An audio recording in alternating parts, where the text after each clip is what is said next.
हमारे सभी दर्शकों को जय भीम। मैं हूं अशोक और आप देख रहे हैं दलित दस्तक। एक खबर आई है बहुत इम्पॉर्टेंट, जो बहुजन छात्रों से, जो SC ST वर्ग के छात्र हैं, पिछड़े वर्ग के छात्र हैं, उनसे जुड़ी हुई है। और खबर आई है केरल राज्य से।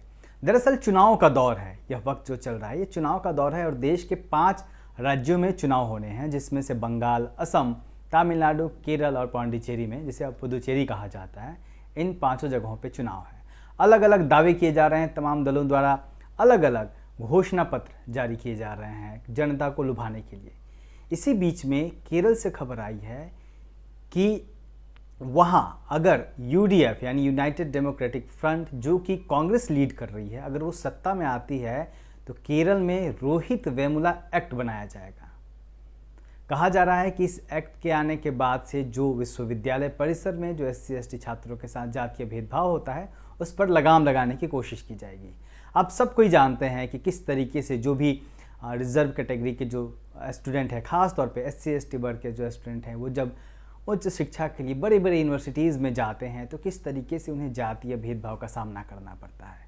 लगातार उनके साथ पढ़ने वाले लड़के उन्हें कोटा वाला कह के बुलाते हैं, उनको रिजर्वेशन को लेकर ताने देते हैं, जबकि कई लोग उनसे पढ़ने में बेहतर होते हैं। बावजूद इसके तमाम मेधावी छात्रों को सिर्फ इस वजह से सुनना पड़ता है क्योंकि इस वर्ग से, अनुसूचित जाति जनजाति वर्ग से ताल्लुक़ रखते हैं।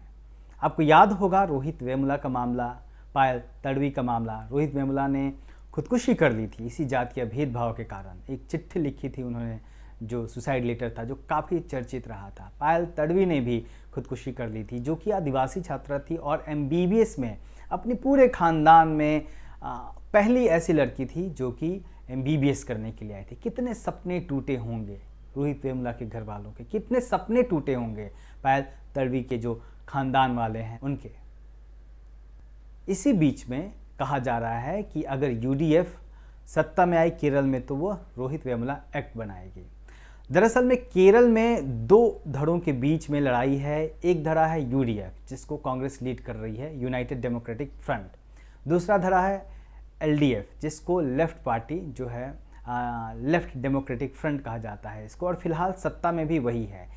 इन दोनों के बीच खींचतान मची हुई है और कहीं ना कहीं इन्हीं दोनों के बीच में पिछले तकरीबन 4 दशक से केरल की राजनीति इन्हीं दोनों पार्टियों के, इन्हीं दोनों फ्रंट के बीच में लगातार घूमती आ रही है। और इसी बीच में यह दावा आया है, जो UDF ने जिस रोहित वेमुला एक्ट को लाने की बात कही है, उसने अपने घोषणा पत्र में, उसमें कहा गया है कि हम अपने स्कूलों, कॉलेजों और विश्वविद्यालय के छात्रों के खिलाफ जाति आधारित भेदभाव, रैंकिंग और पूर्वाग्रह को समाप्त करने के लिए रोहित वेमुला अधिनियम लागू करेंगे अगर सत्ता में आते हैं तो।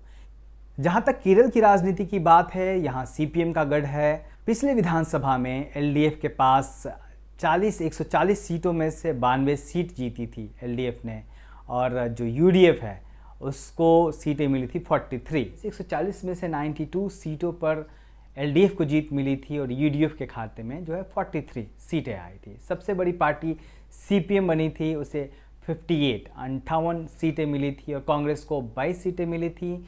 CPI को 19 सीटें और मुस्लिम लीग को 18 सीटें मिली थी। ये पिछले चुनाव का जो आंकड़े हैं वो यह है।